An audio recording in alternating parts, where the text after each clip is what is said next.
Hi, everybody. Good morning. We are today here in the OWASP International Event for Application Security. We are today with Morten from Promon. Welcome, Morten, and thank you for being here with us. Thank you. Well, very interesting topic, the security beyond the developer environment of the developer environment in the sense to beyond the code. So the idea is to protect, because the software development life cycle and the life cycle of the application is very long and has a lot of stages. How do you go beyond? What's your focus on how you complement all these security stages? At Promon, we have a sort of zero trust approach when it comes to where the app runs. In today's society, where many companies are mobile first or mobile only, you're now putting your code running on a device you don't control.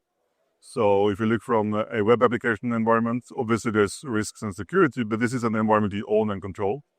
So there's other issues of security risks. But when you're talking about an on-device application running an unmanaged environment, what we provide is a solution that basically enables a protected runtime for your app in a non-trusted environment, because we don't trust the device at all. So yeah, at the end, before or after the code, the idea is we have different stages for building application. You can tell us how you participate in this stage. We have to protect, well, the integration, the integration with third parties, and the automation, the pipelines, and all these elements that put together all the elements and build.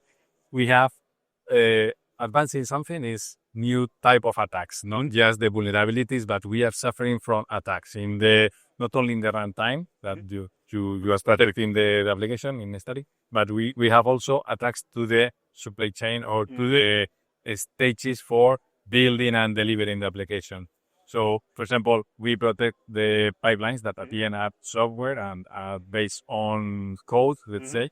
So we can protect, and the OWASP top 10 CI/CD enumerate these ways of attack to modify how the DevSecOps and the DevOps build application and could inject malicious components to put a backdoor or whatever. So, for example, the Xygeni solution protect against this part. You also integrate something to protect all the spaces, right? So our tooling is basically doesn't impact your toolshed in any way or form. It's a tool that will have it go into a CI/CD automatic application, and it's the final stage before publishing. So basically, obviously, as you say, you should analyze your application code, your OSS, your SBOM, and then when you have a finished app, the last stage is actually to harden the app again. And for most app developers, they're not experts in device security, operating system security, or risks, which is where our security researchers come in. And our approach, for example, when we identify a attack vector or a vulnerability or a new rootkit, isn't to understand necessarily everything it does, but identify its attack vectors. So we're looking at the vector, not the specifics. A good example of that is if you look at mobile malware, which there is a lot of. And if you look at mobile malware, 99% of mobile malware starts with abusing the access to the screen by using on Android something called accessibility services. So obviously by regulation, you need your app to be available for people with poor vision, which means they need to have access to text-to-speech. And what those apps do is they actually scan the screen and read the content of the screen and read it back. Malware uses the same service because it's a system service. And will then try to scan the content of your app.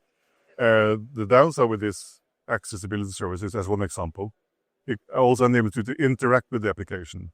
So you can have voice messages to say, click on this button if you're poor vision, right?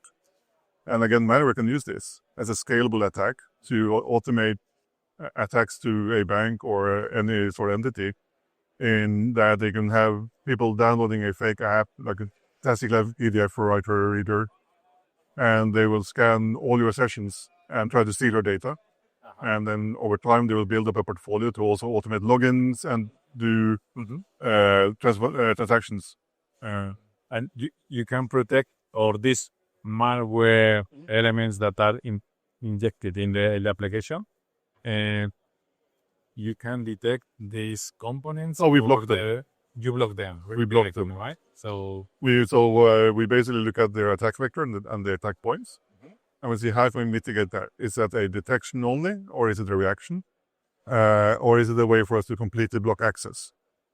Because obviously detection is only one part of it, but we basically apply a filter that blocks any non-trusted sources from accessing the screen. So because you still have to be compliant when it comes to enabling text-to-speech, for example.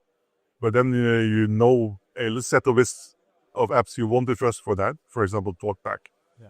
But you don't want to trust other ones, and we block anything which is not trusted. outside zero trust approach in order to specifically only consider things that have been trusted in a certain way. So you have this part. It's a bit different from our approach because, for example, we cannot control what developers integrate in the application. So actually what we have to do is to monitor the public registry. So any package that is published there, we download it and we analyze to find suspicious code that could seems to do exfiltration of information, a backdoor or whatever, and we do something like that. We apply the zero trust approach because actually what I say is, okay, this component has several evidence of malicious code, so I'm going to put in quarantine. So please don't use it until we confirm. In that moment, it's like I'm going to block to use this suspicious package. The thing is, our research team confirm and we notify to the public registry, but it's the same approach. Is okay, you cannot use this until something has approved it, and from that point you can integrate in your application. Exactly. Right? So on the zero trust, we have the stance because our tool is applied post-compiled that you know your code and you can trust your app. As I said, since you can't trust the runtime device, the endpoint, we make sure that no one can change how it behaves on the device. For example, a classical attack vector would be repackaging or modifying your application, right? Yeah. So we have technology that is applied. That means that if anyone tries to modify the application code, either removing something, for example, when I started looking into pen testing, one of the first things I do is like, okay, the app is reacting to a rooted device. So analyze where is that code? I can just strip it out. Or modify the code to ignore it, and now the app runs. So I broke the app. Right? And that allows me to continue researching all the weaknesses in the app. So by having sort of this, and also the layered approach in what you mean by security, right? Because there's every threat isn't equal. For example, a rooted device by itself isn't malicious at all, but it opens up the door for attackers to use that, the fact that they have access to root and super users and privilege escalations to attack your app. Which is why we then add the layers around your application process so that if you're trying to, for example, debug the application to understand the flow, you cannot do that in a protected application. Because that's also what an attacker would being certain malicious activity. Exactly. Okay. But it doesn't impede a valid user.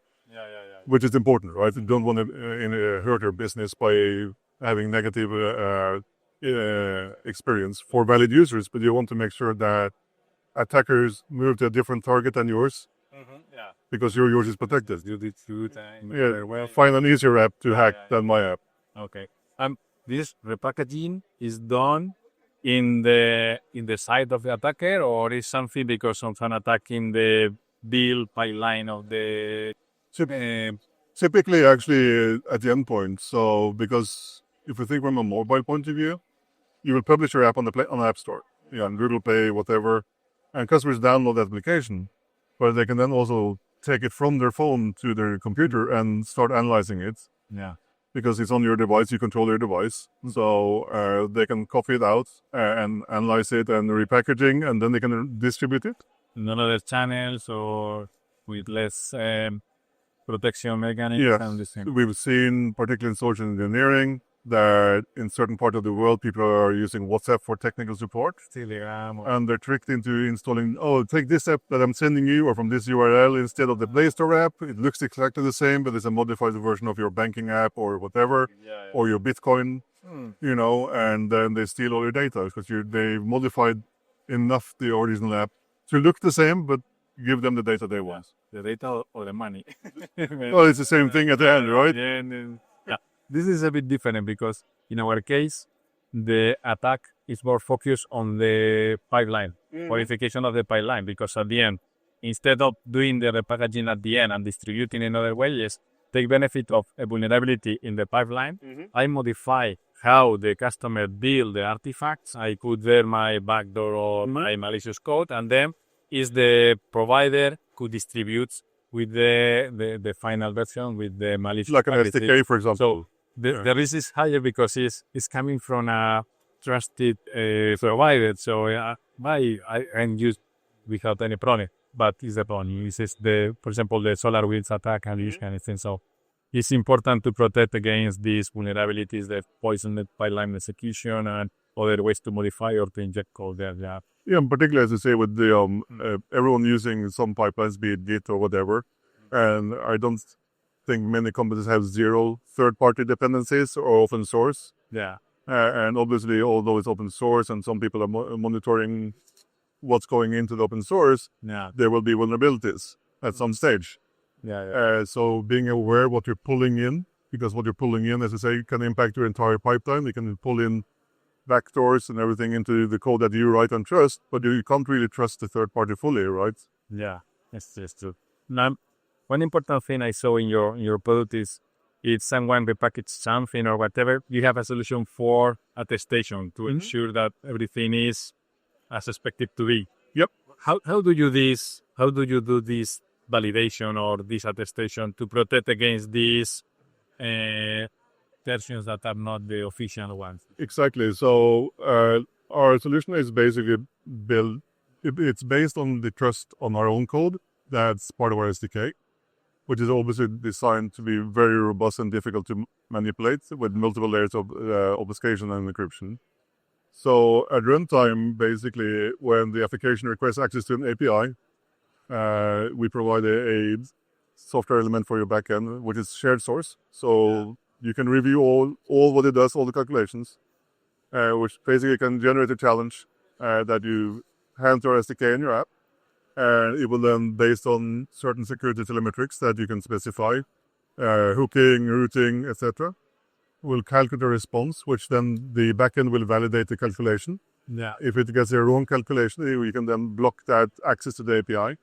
So the intent of it is on a transaction level to not only have your backend protection, but actually move it to the end device. So you can validate, for example, that no one has been scraping your APIs because it's all going over network stacks, and you can find the API keys. But if you want to validate that the one with the API key is my app and not a random app or a JavaScript on the server, you can do that with attestation because it requires our code to be running in your app to actually provide the response. So you are continually protecting in runtime during all the execution time and everything, right? Yeah. So we have a customer using this, which has closed down on fraud 100% because they had issues where their TLS certificate leaking and their APIs being scanned, and attackers then abusing their APIs to create fake IDs, fake accounts, fake transactions, and money laundering. And then with our attestation, they could basically remove that risk. This is interesting.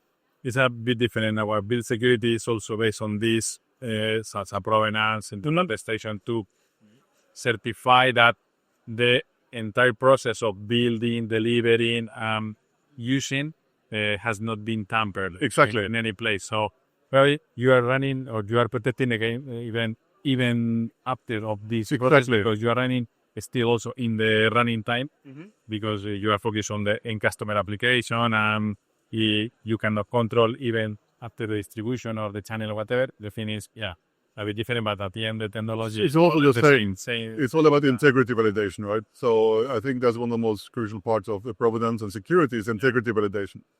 If you can't validate the integrity of your application or the code, well, there's no security to be had, right? So that's... There is a lot of places where someone could modify something, Exactly. the environment, the version of compilation, the packaging, the man in the middle for modifying the response from the server side, and then we actually see that even some app stores are injecting code into your app at production app publishing side.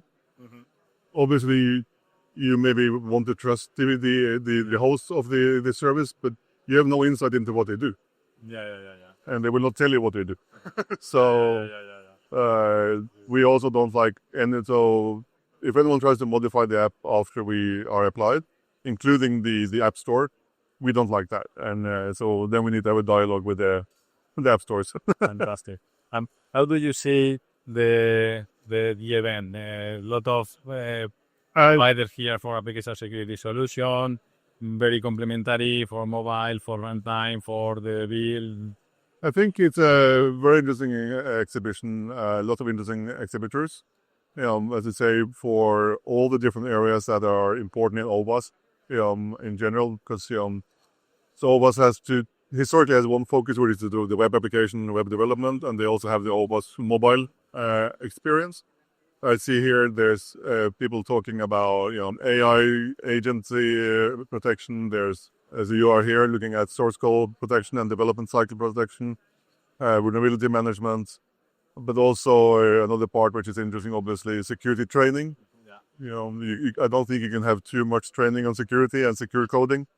So I think there's also interesting vendors with all its slightly different views and approaches to the same challenges, because there is no one solution for everything. Sadly, there's no one size fits all. To complement. There's a lot of complementary technology here. Very interesting. Thank you very much, Morten, for being here. Thank you for having me. It's really interesting for me to know for this complementary section. Thank you very much. Thank you so much.